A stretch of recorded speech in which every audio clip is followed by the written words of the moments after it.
I'd like to call the Resource Committee meeting to order, please. Well, John, you need to She's thinking about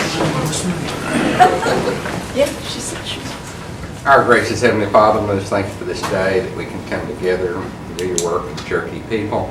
Keep your loving hand over our soldiers overseas and their families here at home. And give each and every one here traveling grace as they leave the meetings tonight.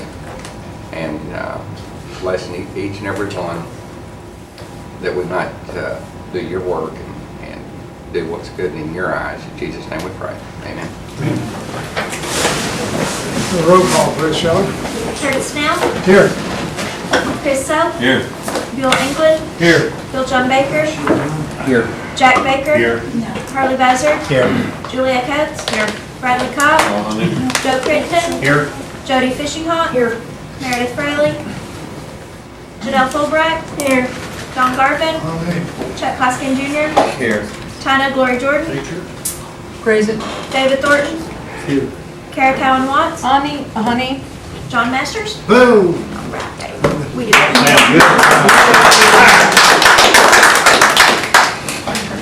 Approval of the March 14th meeting minutes. Approved. Discussion. All in favor? Aye. Any opposed? Moving on down to the reports, Management Resources, Angela.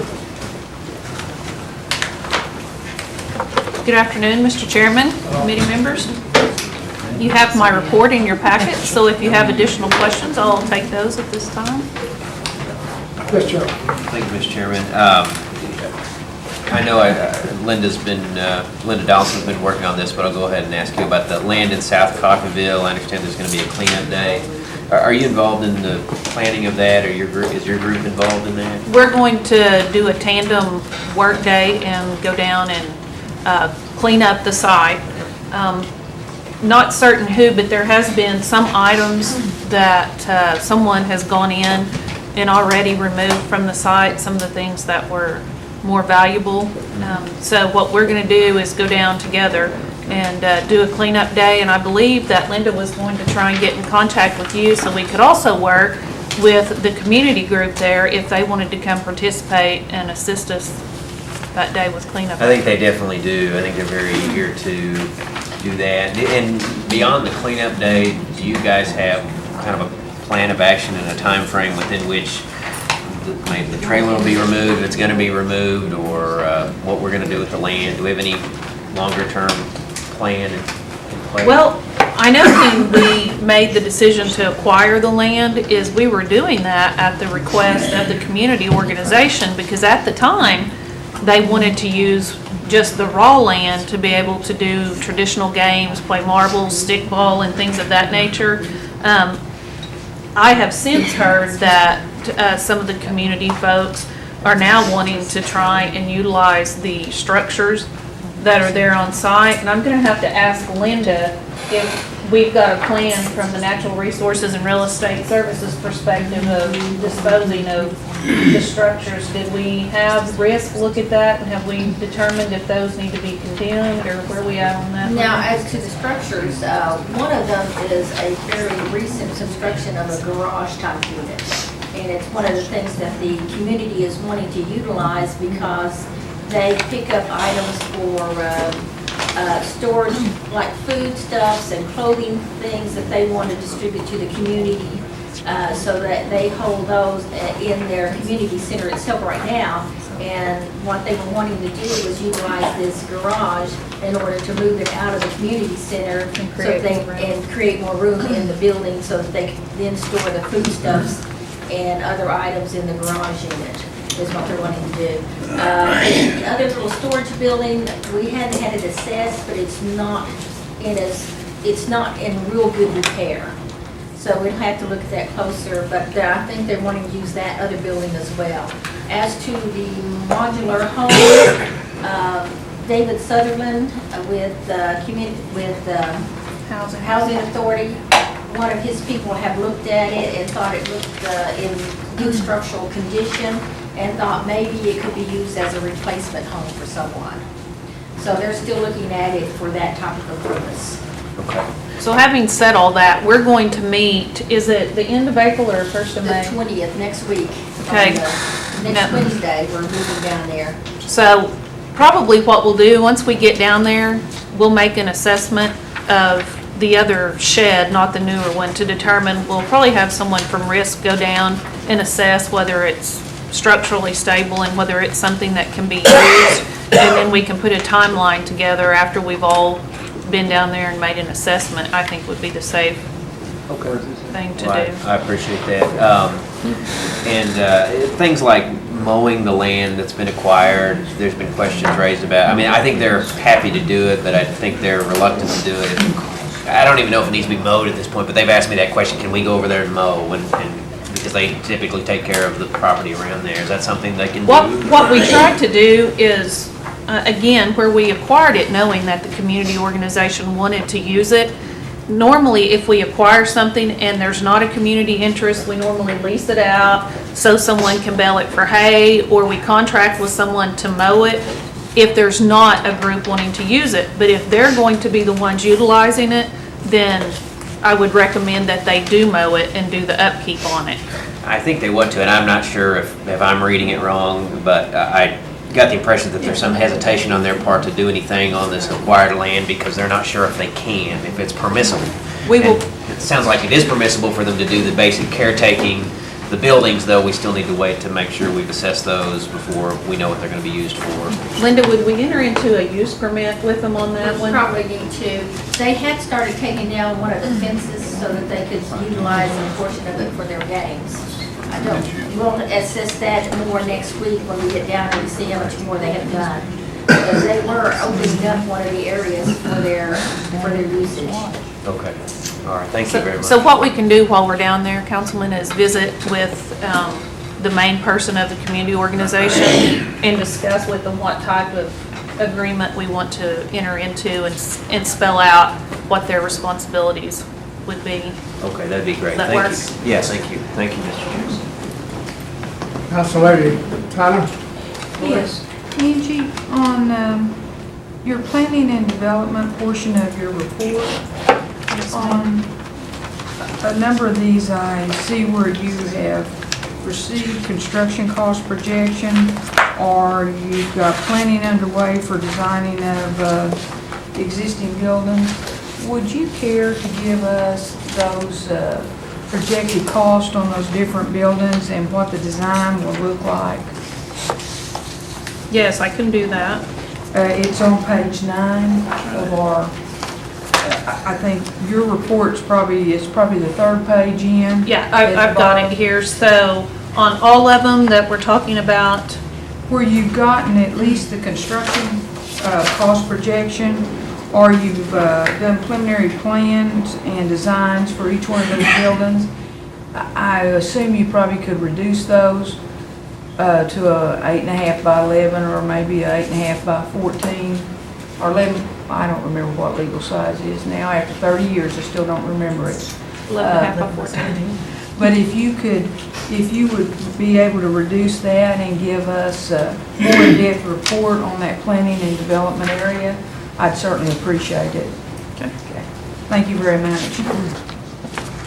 Council Lady Watts? Thank you, Mr. Chairman. What was the final outcome on the buildings that were City of Uliga asked to donate? I don't have that. I'll have to check on it, Kara, and get back with you. Could you get that back to me in writing by the end of the day tomorrow? And I had some additional questions, Mr. Chairman. On, I still need a timeline from Tamara Copeland, because she's under, I think, responsive to you for She is. Rogers County emergency management issues that were brought up in our meeting. And if you need copies of those emails and the notes that I took and sent out to help guide that response. Okay. And if I could, can I have that in writing, some kind of time frame and a status update by the end of the week? Yeah, we can get that. Then the other thing is, I still have never seen what this new recycling center in the report. I continue to expect more details as we developed it. And if you could have that in writing by the end of the week, I would appreciate it.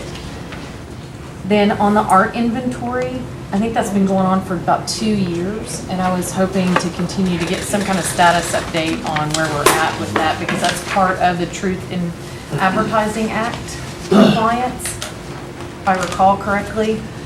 And I was really looking forward to our outcomes on where we were at with our art inventory. And do we have an expected completion date for at least existing artwork? And I've never seen policies on how we accept new artwork so that it's continued to be updated in the inventory. Thank you, Mr. Chairman. Councilman Buzzer? Yes, and you know, we had talked about this before, and I'm a little hesitant to bring it up again, but I'm still on this roof kick about here at the building at Cherokee Nation.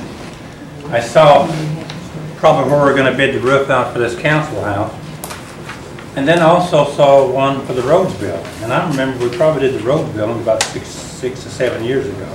That's also a flat roof, and here we are going back again. I just wish there was some other alternatives to do roofing work instead of going back and trying to fix these flat roofs. Because I've been acquainted with flat roofs for years, and it happened there at J School Systems. We just patched them, and I don't know what those would cost. I don't know what the road building cost, but it's a huge building. I just wish we could get a plan to maybe raise those roofs up some way. And someone told me that this probably wouldn't take a pitched roof here. We have to go back with some type of a flat because of the structures, but it just really, well, I'll bring this up. We were looking at that at the clinic in Jay, and we were going to do a flat roof repair, which was costing $100,000. We finally convinced them to go ahead and do it right, and so we spent, I don't know, $300,000 or $400,000, but that roof is permanent now, and it makes a good building out of it. But anyway, this just really seems to me like we're just throwing money out because we're going to go back in 5 years and do them again. And I just wish there was some way that we could get an engineer to strengthen the building up to where it may carry a pitch roof on the thing. We did bring in an engineering company, and they came in and did a structural analysis of all the roofs, and we're actually either making the repairs or doing the replacements based off of their recommendations.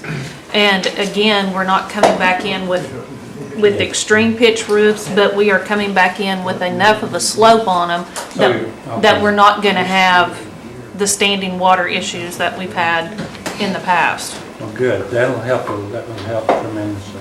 Yeah, we come, in the past, what we were doing was we were just going off of our own technical know-how and doing patchwork. And of course, that only holds you over for so long. So we contracted with someone to come in and give us an assessment on each and every. So you are going to put some type of pitch on it? Yes, sir. Well, that'll help us, right? Okay, well, I still like the pitch roof, and I understand. You got to have an engineer's assessment. We want to make it safe. We don't want to do something that's going to collapse the building. I understand. Thank you. Thanks, Mr. Chairman. Councilman Baker? Yes, Angie. There's a log building a couple miles east of the Sling Courthouse, 1880s, Yes, sir. that supposedly was to be given, I know we discussed this a couple of years ago, I believe, to be given to the Sling Courthouse site, was falling into really bad disrepair, and our time for getting it is running out. Could you check on that, please? And see what Yes, can it be was, done? I can pull the file on that. It was going to be, considerable amount of money to take that thing apart and store it until it could be reconstructed back on the site. And at one point, we were just going to try and get some sort of cover placed on it. But during that time, it was decided that, we needed to put, I believe it was around $30,000. We were in the process of doing work there at the courthouse, trying to save the courthouse itself. Right. And the determination was made that that's where we needed to focus our efforts, but I will definitely look back into this and see. Okay, appreciate it. Thank you. Council Lady, Laura? I'm sorry, Angie, I missed a question here. On that WPA building project for phase 2, is that where we're putting the court temporarily? No, ma'am. Phase 1 was just to get the silversmithing group in so that they could start holding some classes. Phase 2 is to finish out the rest of the building. We will be encasing the asbestos flooring. We'll be putting in some insulated walling so that when they start using their firing kennels and things of that nature. So basically, we'll be finishing out the rest of the building for it to be used as an artist incubator. Okay, so is the planning underway for the court building down at the bottom of your notes? Which building are they going in? They will be going in what is currently the CNI building. Okay, now do we own that building, Cherokee Nation? Yes, ma'am, we do. So it's Cherokee Nation, not CNE, that owns the building? Yes, ma'am, CNE leases, or CNI leases that building from us. From you. When you say planning underway for court building, is that, are they going to utilize the whole building? They're going to, about half of it is what they will have the money to actually finish out. It'll be one large courtroom, and then they're going to use the offices around the perimeter that have already been established when CNI moved in that building. And the other half, is there a plan for? Well, it will eventually be finished out as the courts get more money, and we're also looking at allowing the court system to have some input on, we have a Cherokee artist that has talked about wanting to have a venue to sell some of his fine arts, and it's been discussed that there may be some retail stuff that would be in that building as well. But in the MOA that we have with the justices, they get to be involved in determining what else goes in that building with them. Is that a permanent placement for them?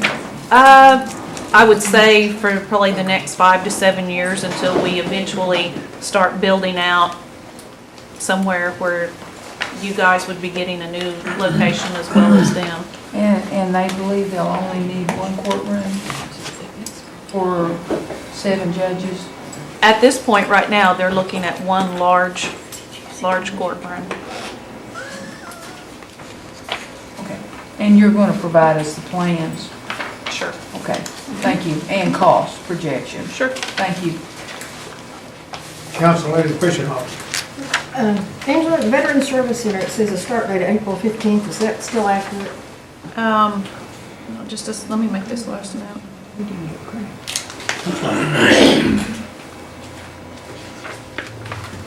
And the Child Development Center is still on. We are still in the process at the Child Development Center in Stillwell of getting some of the finalized issues to do with the land and working with the county. So the start date on that one will not be April the 15th. And I believe on the Veterans Center, it's going to be more like the 25th that will actually start the work on that. So we missed it by a few days. Okay, no, I was wondering, I know where the Child Development Center is going, and I was wondering if anybody approached the family that owns all the land around Wilma P. about a lease, because at one time I know you all was interested in putting it and the Pace Center right next to Wilma P. And I was curious, I know you all talked about negotiations and everything else and buying, but I was wondering if anybody approached the family. I know we talked to everybody in that area, and I don't remember at this point, Jody, what the exact details were of those conversations, but I can Could you find that out for me, please? Because I always thought that was an option, because the gentleman's mom was an original enrollee, and he made a substantial contribution to the Cherokee Nation Heritage Center the other day. And they've got a foundation. I'm just wondering if that would have been an option. Who is that individual? Okay. And then about 2 months ago, I don't know if you was here or someone else, but I think Paula ended up answering it. Maybe he was gone. I wanted to know the budget from all sources to purchase housing land for housing. I wanted to know where we purchased it, the amount of acreage, the amount we paid, how many sites, and then I wanted to know what was unspent in the budget and how long then funds had been obligated and not yet built on. And that's about 2 months ago. Paula may have it.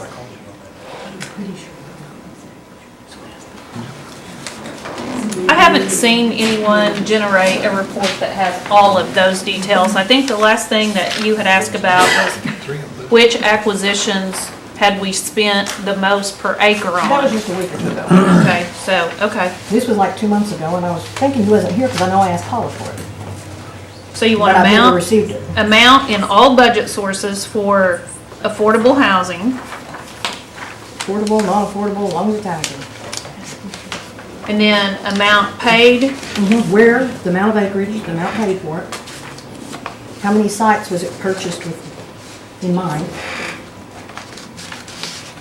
What monies is unspent?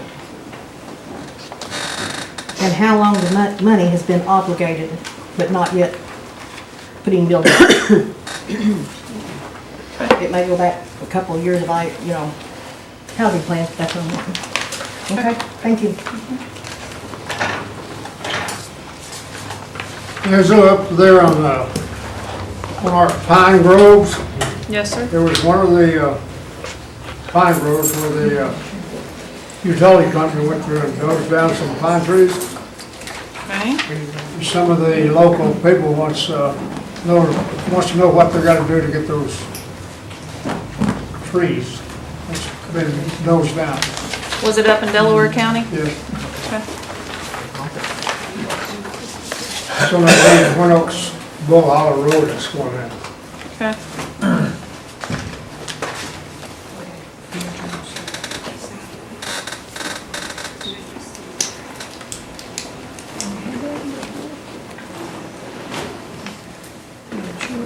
Yes, Harvey?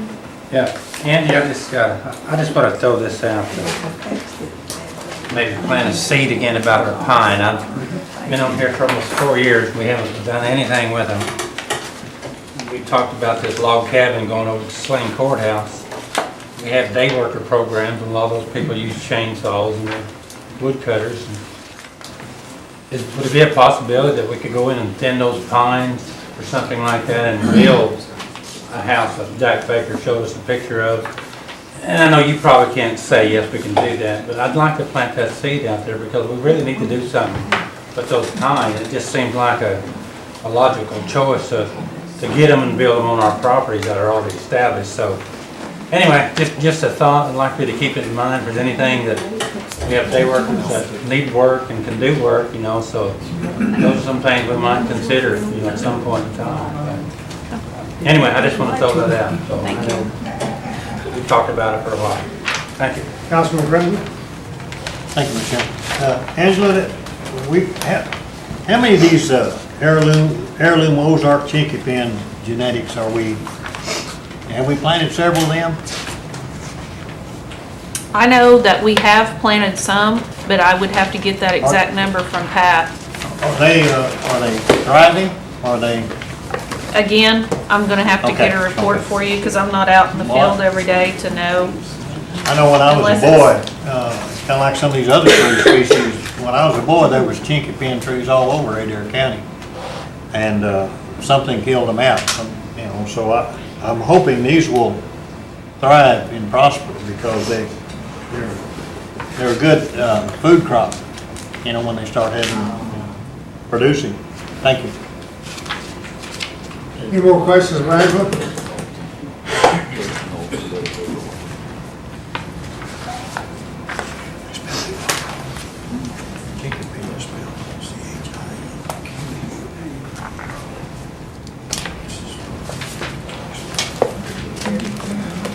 Thank you, ma'am. Thank you. Have a good afternoon. Moving on down to real estate services, Linda.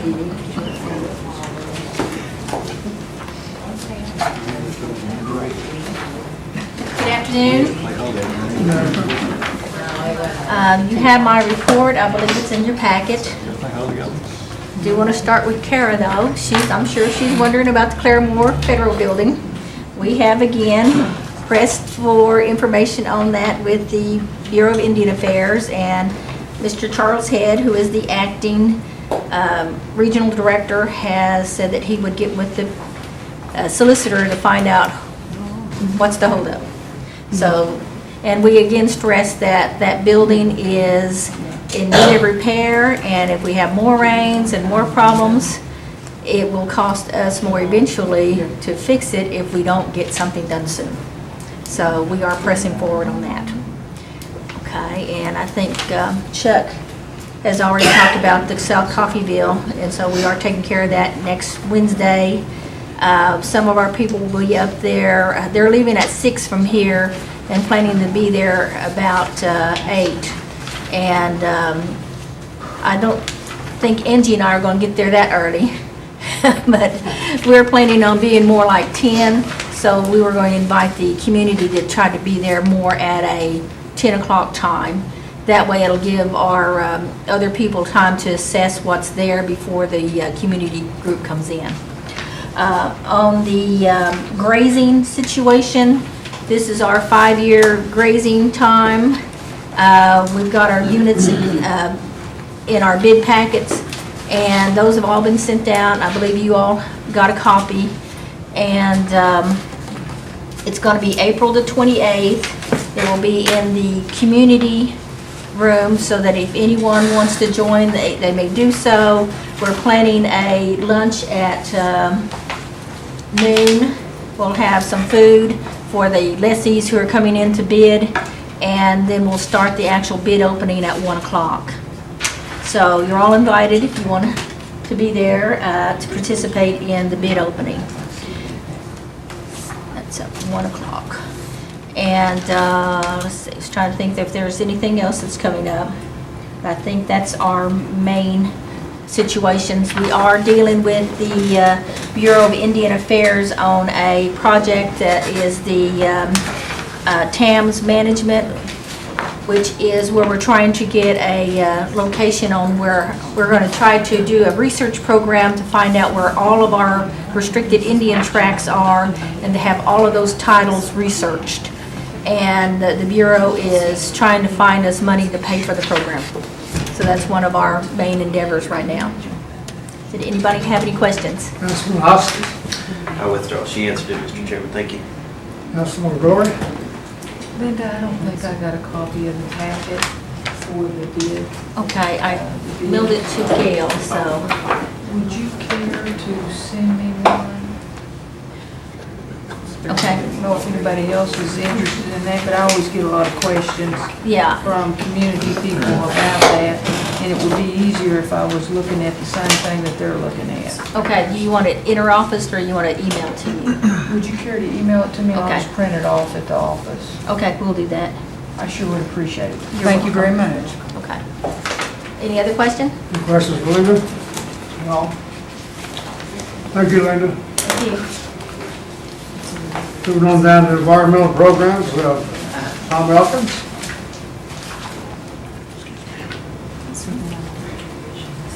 Good afternoon.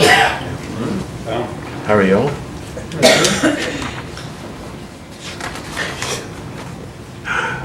You have my report in front of you, and I'd like to just add a couple things. As Mr. Enlow said, we'll be participating in the summer camp effort. I think there's 5 weeks of camps, and we're just now developing our deals that we're going to be presenting there at the camps. And then finally, on the Earth Day is the 22nd, my son's birthday, but that is also Good Friday. So we're going to do the town branch cleanup on the Thursday, the 21st. Before that, we're working with NSU, with the city of Tahlequah. We'll start off about 8:30. We have about 3 segments. We start out at Phelps Park. We split up into about 3 segments. We'll start cleaning that up, and then we'll finish about 11:30 and come back to Phelps Park and have a hot dog cook. So we'll have a bunch of hot dogs cooking there, and we'll have bags and a couple giveaways for everybody that participates, and some door prize type things to give away while we're there. And that should be it. If you have any questions, I'll be happy to. That's Lady Watts. Thank you. First of all, Councilman England and I appreciate your staff coming to the Collinsville good deal. meeting. Yes, They did ma'am. an excellent job, and we got really good feedback from our constituents. I did have one request. I've sent emails, and I have to have the quality assurance plan details, and I've yet to QAPD? have any response from your department. On the scenic rivers? I need the quality assurance plan details for the QAPP staff. You need a response? I mean, if they're okay, do you need a I response? do not have your policies. I have gotten no acknowledgement of emails. I've got to have that. I do not know how else to. I saw that. My understanding was you wanted something if there was an issue with their QAPP. Do we not have our own quality assurance plan for data? We have them for various data. I don't know if we have them specifically for, we have to have a QAPP for every sampling media we have. I don't know if we have one for water, certainly. But I don't know if it's specific to phosphorus. I'm gonna represent us. It would be Okay. good for me to have that, and I have yet to have a response. I'm sorry, I didn't know that's what you needed out of that, but I'll do that. Thank you. I was not of that understanding. Any more questions, Tom? Yes, all right. Tom, when is this compressed natural gas station gonna be? I know you just started on, when's it gonna be complete? The contractor is on board. We've met about it a few times. We've planned about where the compressors are all going. If you're looking at, do you know where the pump site is going to be? Just directly behind that, on that property is where the compressors are gonna be. We've figured out and kept it that, there's going to be some noise attenuation around that, some fencing of sorts. And so it'll be about with background with the traffic. It'll be at least that low. We're beginning it. I hope it'll be, I'm almost sure unless something comes up, it'll be there before the end of the fiscal year. It just takes so long to order that. As soon as they got the contract, they ordered it. It was, as I remember, about 8 or 12 weeks out after it's ordered. And then how far is the natural gas line away from where we're gonna have our? Oh, it's Oh, it's there, okay. 20, 30 foot away. Okay, all right, thank you. Yes, sir. Councilor Lori? Tom, the radon gas, Yes, ma'am. can that be eradicated out of your house? Oh, certainly. What kind of, is it real expensive? No, it's, if you do it before the house is built, like as you're building it, Well, let's say it's. $200. After the house is built.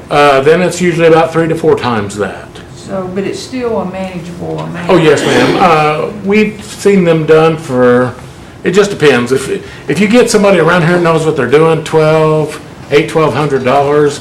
We've had to get some people from Tulsa, and it's went up to probably 1.5, 2 times that. If it's Redstream 19.5, is that That's pretty high. Okay, so they need to get on top of it. They should pretty look at quick. that, yes, ma'am. 4 is the action level, picocuries. So is what you- 19.5 is unacceptable. Yes, ma'am. If it was mine, I would do something with it. Okay, Yes, ma'am. that's what but it is something that can be, Oh, yes, ma'am, no problem. okay. I need to get with you after the meeting. Certainly. Thank you. Any more questions from Mr. Evans? Oh, my goodness. Thank you, Tom. Yes, ma'am. Yes, sir.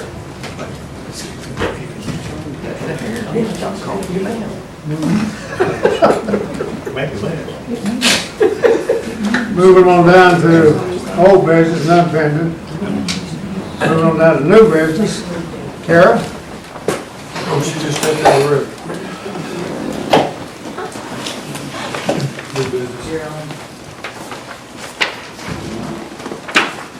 Here, Cal, you got items 1 and 2 under new business. Move for approval? Second? Move second approval. For number 1, In total. 1, 2, all in favor? Aye. Any opposed? Motion carries. Point of clarification, do these need to go to That's- full council? Mr. Elkins, I believe the second one needs to go to full council tonight, is that correct? Yes, ma'am, it is. Is it, So what goes, okay, or is it both?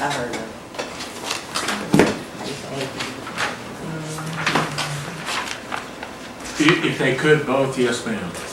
Okay. And so if Mr. Chairman, if you'll be supportive and heads up, Madam Speaker, that they would go to full council tonight. And we appreciate the extra work, Madam Secretary Britton. And if there's no objections, I would propose that. Thank you very much. I have a motion on your request. All in favor? Aye. Any opposed? Motion carries. And you got 1 and 2 both of those, right there?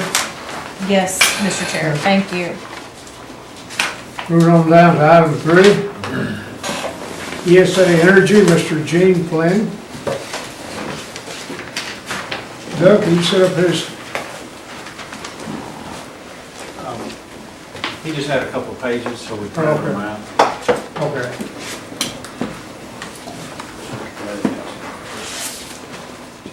We'll pass them down, be easier. Thanks. Hello, good afternoon. A little slippery. My name is Gene Fling, I'm the COO of ESA Energy, and we have been building power plants for the last 35 years, pretty much 75 plants around the world. Our founder of our company, Michael Meddock, is one of the premier authorities in natural gas and waste energy plants. And we had discussed previously for your Stillwell landfill to put in a waste energy plant. And the numbers didn't work out, the cost effectiveness didn't work out. Well, now we've come across a joint venture partner of ours, Mr. Len Daniel with Bethel Energy. There's a plasma arc technology now that doesn't require any natural gas, and it basically plasmifies the waste as it comes in and demolecularizes it and turns it into energy. And I'm going to let him stand up and give you some background in particular on how it works, and then we'll kind of sit down and look at the dollars and the cents.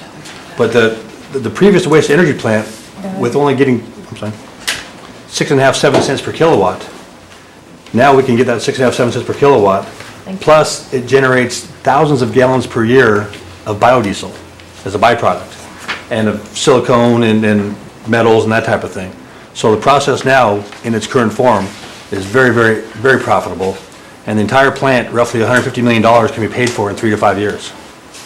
I'm going to get Mr. Len Daniel up here and have him explain how the process works. Then we'll go on for some questions and go from there. Okay.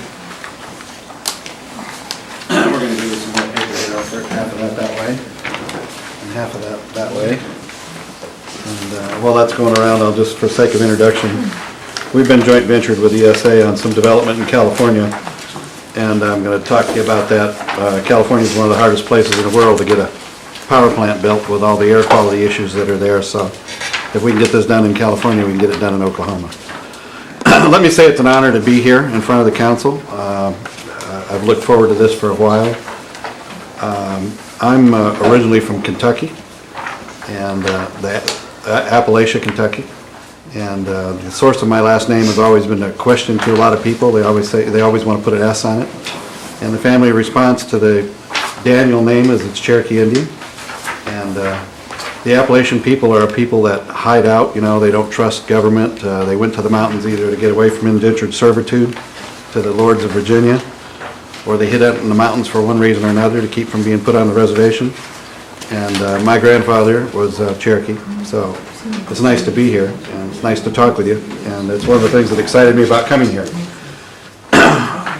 The document that I sent you, if you'll go to the last page, we want to talk about, Gene's already mentioned plasma arc. I represent, if you notice on that drawing, I represent Bethel Energy, and we have a long history in renewable energy. In fact, if you'll write this down, lpdaniel.com, when you get to your computers, if you'll go to my webpage, lpdaniel.com, it's my engineering company, there's a Discovery Channel video that plays on that, and it was done in 1990. You'll see me talking about the origins of renewable energy, particularly solar energy, and they credited me at that time with 90% of the world's solar energy building. And so we have a long history in renewable energy. In fact, the name Bethel, if you know your biblical history, Bethel is where Jacob had his vision of connecting heaven and earth. And because of our work with renewable energy, particularly solar, we're Bethel Energy. That's the place he had that vision. So we have a vision of bringing responsible energy to our country and to America. Energy is a resource that is limited. All of Earth's energy is created by the sun. You know, when we're drilling oil, we're capturing fossilized sunshine. That's why they call it fossil fuel. When we're digging coal, like my father did in the mountains of Appalachia, we're going after fossilized energy, and that's the fossilized blessing. God blesses us with enough energy every day to meet. When you see my webpage, you'll see the gentleman there on the Discovery Channel saying 1 hour of sunshine supplies the entire world's energy needs, every car, motor, home. So we have the ability to do it the right way. And I'm going to talk to you today about using a resource. One of the resources that's a problem for man, and it's a resource, is our waste. And we haven't been handling it responsibly. One of the reasons I'm a big proponent of renewable energy is I have 2 grandsons. They're 2 years old and 4 years old, and I want to leave them with a better world than I inherited.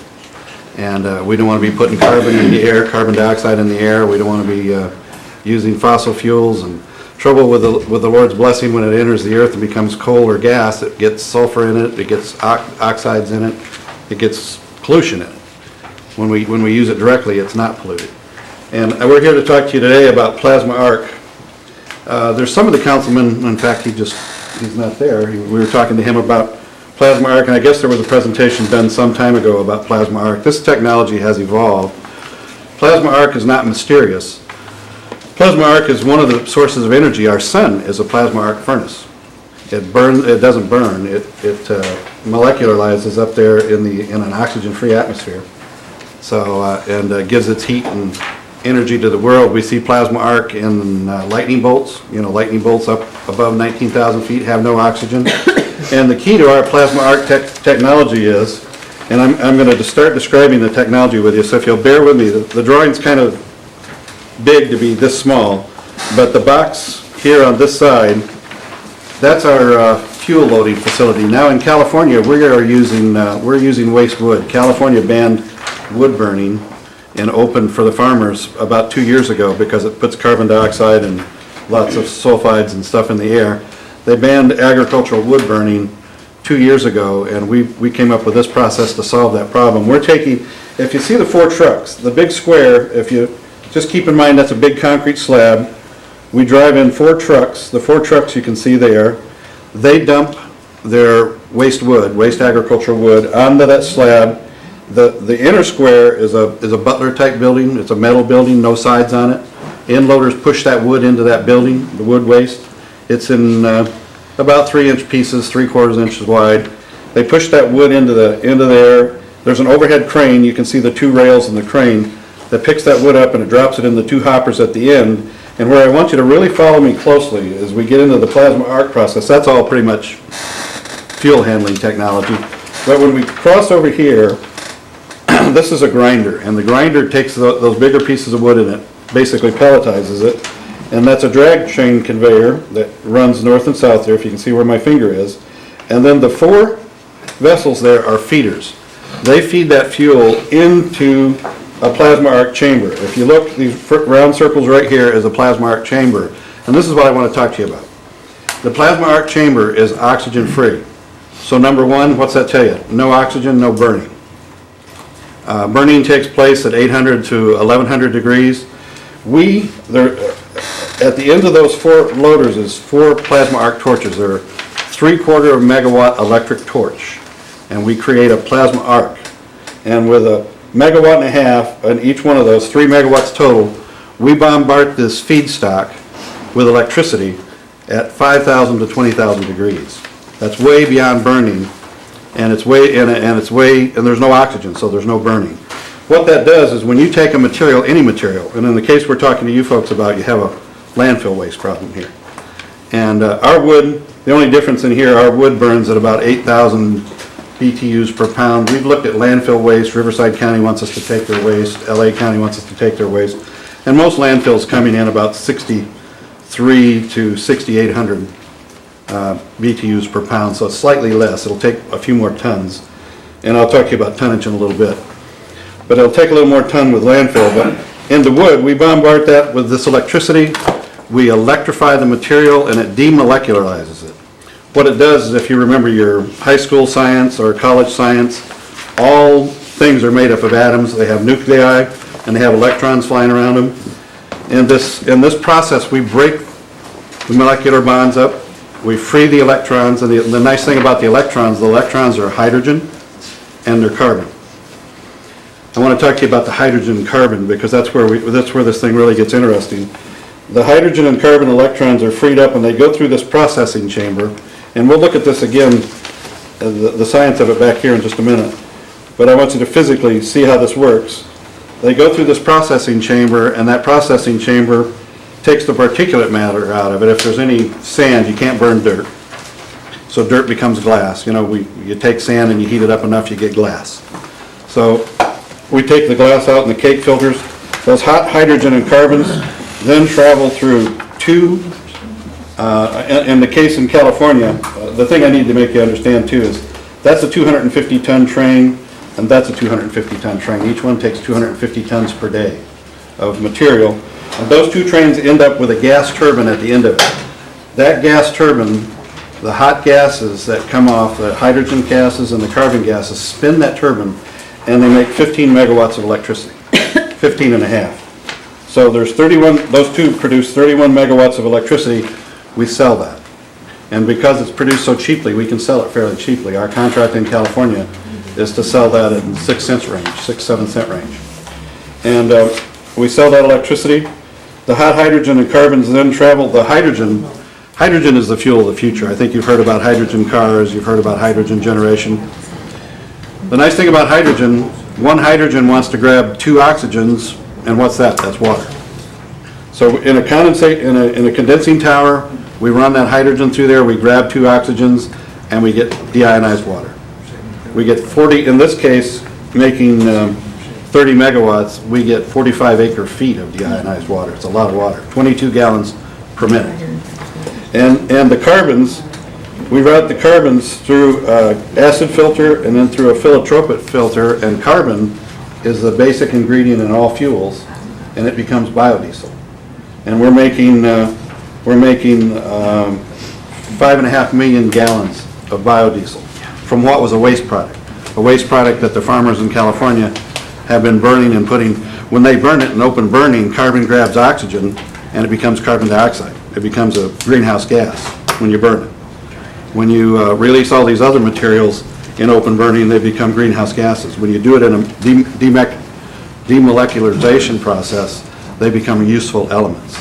And that's what we want to talk to you about. The science of that, and I'll go through it real quick because I've kind of covered is the first 2 pages. And you can see, just so when you go back and you get oriented, actually the second page is the first part of that process. That's the auger. That's the black box is a feeder. The red chamber is the process chamber. The other red chamber is the secondary process chamber. If you look at the bottom of that process chamber, the solids that we're getting out of this wood is aluminum, silicone, and iron that can be sold off as in its basic ingredients later. But the gases continue on. The sand comes out there. They reheat our steam, and then on the first page we have the scrubber, and then we have the filter. And you can see at the bottom of the filter it shows you that 10.8 gallons of biodiesel come out the bottom and 22 gallons of water. And then any gases that are left over goes back through the process. So it's a totally clean process. We've been able to permit it in California, which is getting really ridiculous with any kind of air releases. We've been able to permit this and build it. We're building it in Imperial County, California. It's a big agricultural county. And we're here to talk to you folks. We understand that, with your landfill, you have a problem. We think we can take the landfill that you're currently receiving and getting a tipping fee. You can continue to do that. We can take that material, we can run it through a plasma arc process. We can take all the different minerals that are delivered in that material, sell those off for their raw materials. We can take the plastics, turn them into petroleum, take the carbons, turn it into biodiesel, and we can generate petroleum, biodiesel, water, and all the basic elements of your garbage and not put any pollution in the air. It's an exciting process. We're excited about being involved in this. It can solve a problem that you have here. The irresponsible way to handle our garbage is the way it's traditionally being done all across America, and that's to take it out and dig a hole and bury it. And that's the irresponsible way to do it. The garbage dumps of today are the mines of the future for our children. And lots of resources that we've thrown away and ignored and have become problems in our water and problems in our air will become valuable commodities to our children and their children's children. So, any questions? I'm sure there's probably plenty. Here you have the questions for the engineer in our bunch. Yes. Kind of infrastructure for managing all these materials that are going to be produced for sale? What kind of infrastructure is currently in place in the state of Oklahoma to do that? You mean to sell the basic elements? We basically, right now, in the California model, we're selling them in the commodities market. We have a trader, and we know how many tons are available, and we sell them based on the commodities market every day to the marketplaces and deliver them by, the trucks that bring the bio-waste in carry the finished materials out and delivers them to who's ever, we're selling them to. Who set up those endpoint purchase? We did that through Bethel Biofuels. Okay. We have a biofuel company, and we can work here to do that. We can maybe joint venture with the Indian Council to do that. There's a lot of opportunities that we can sit down and talk about in more detail. Mr. Yoder. Yeah, can you talk to us about cost? About cost? Yes, for us in California, I can talk to you, in California, costs are a little bit more money than they may be back here. It's, California's a tough place to do business, period. I unfortunately graduated from college and got moved to California in '76, and because of my energy roots, I've stayed there. I wouldn't stay there as a normal businessman because it can drive you insane with all the regulations and things that go on there. But our cost in California for one of these trains, one 250-ton train, is about $50 million. And that will process, with your garbage, it's going to process about 100,000 tons of garbage a year. And it'll deliver the fuels that are based on that out of that. But our total cost for everything that you see in this square box is right around $100 million. And it's generating for us, we're generating electricity at 6 cents a kilowatt times the yearly kilowatts for that is 200,000. No, I'm sorry, it's 200,000. Yeah, it's 200,000. So that's generating about $12 million. The biodiesel is $22 million. The aluminum is $1.5 million. The iron is $500,000. The silicone is $7 million. And we haven't put a price on the deionized water because we're coupling it with solar, and we're using the deionized water to make steam on our solar process on the other side. So it's our return on investment is about 2.5 years.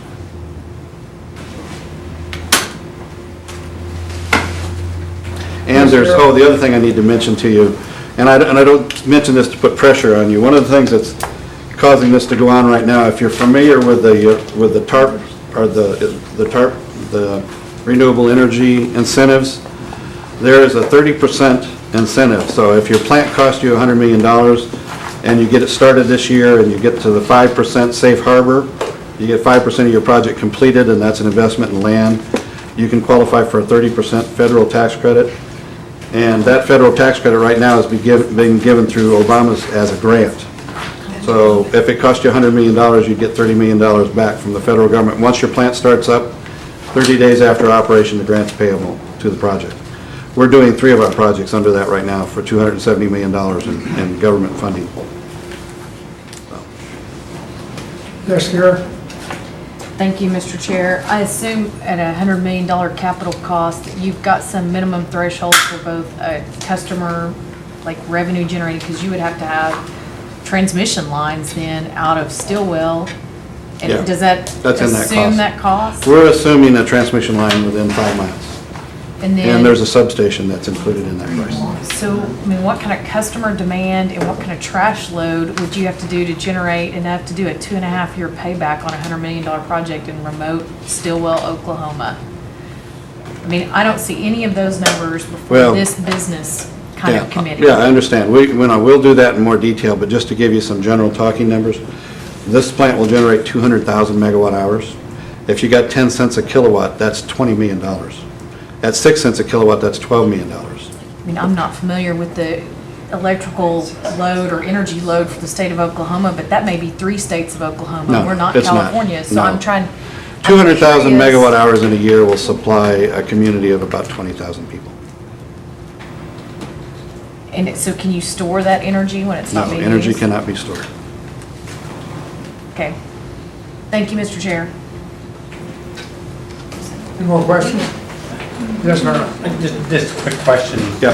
The materials that we get into the landfill now, you probably know what we get in.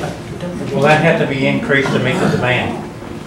No, I think from what I know about your current operation, 100,000 tons of material a year, if you don't have that, you've got some resources that could be mined to make that up, because you've got some problem resources. You've got some landfills that aren't lined. I would recommend. Oh, I see what you're saying. I would recommend mining those and getting rid of those. Yeah. And if you've got lined resources, I'd save those for later. But if you still didn't get 100,000, you could go into the resources in your other landfills. I think, what is there, 4 or 5? What do you got here? 4 or 5 from ESA. So you've got some that are lined, some are unlined. I'd get rid of the online. And what you've got, you've got a closure you're looking at down the road. You probably got a bond against that closure. You could get rid of all this stuff. You could get rid of a lot of problems. So it's really the proper way to do it, not to leave a big buried garbage pile for your grandchildren to inherit. They need to inherit clean land. Councilman Creighton. Thank you, Mr. Chairman. As we talked outside, Yes. this is the second go-around of the plasma. Yeah, that's good. And we talked about, I was interested in the first presentation. I'm also interested in yours. Great. And sometimes these diamonds in the rough are found in places like remote Stellar, Oklahoma. Yeah. That thing, it didn't happen overnight. It's been there a long time. Yeah. And it needs to be fixed. Well, So- I think it'd be great for the Cherokee Nation to lead the way in showing the world how to properly handle their garbage. Okay. I'm interested in looking at all of this. Yeah. Thank you. Thank you. Great. Councilman Sullivan. What neutralizing agent are you using in your wet scrubber system? Pardon? What neutralizing agent are you using in your wet scrubber system? I don't know, you might find it in those documents that I gave you, but I'd have to look that up.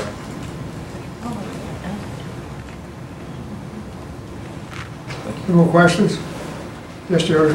When we were talking about storing energy, I take it we're just gonna sell it back to the grid, are we not? Yeah, the way energy is sold, generally, I've been in power all my life. I started my history in Michigan on a nuclear power plant.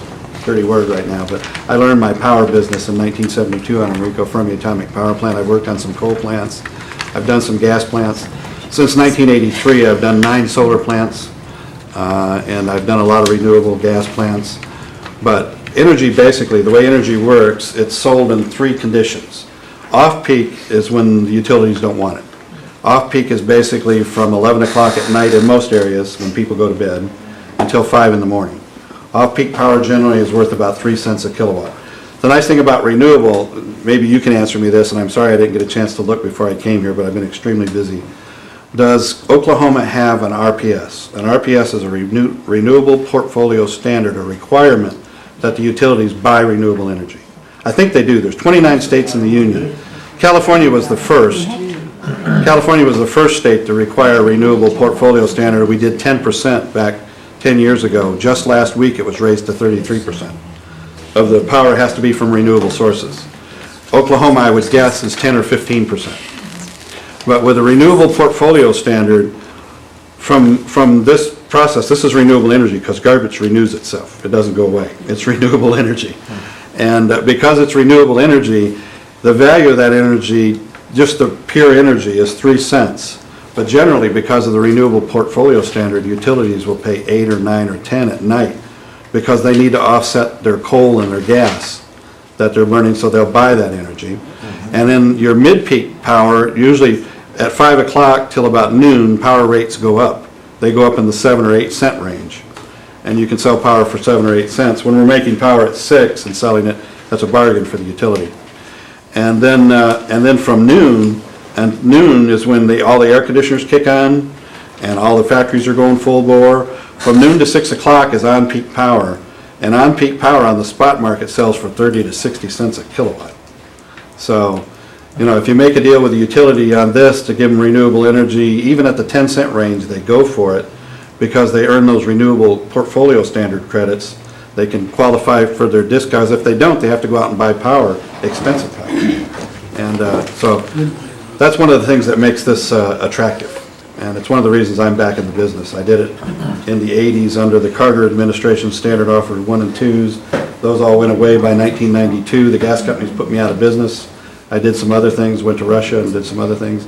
And then I'm back in this business. And when the renewable portfolio standards came out in the 30% tax credit, I came back into the renewable energy because I could afford to do it. We subsidize our gas companies. We don't subsidize our renewable energy companies, unfortunately. Pardon me, we're gonna have to shut this off. Sure, I'm sorry. Okay, good questions. And Gene, I'd like to visit with you just a minute after. Thank you. Thanks for your time. I appreciate it very much. Moving on down, our next announcements. Our next scheduled meeting is Monday, May 16th. I hear a motion adjourned. Second. All in favor? Aye. Opposed? Beat you. What? She coming in late.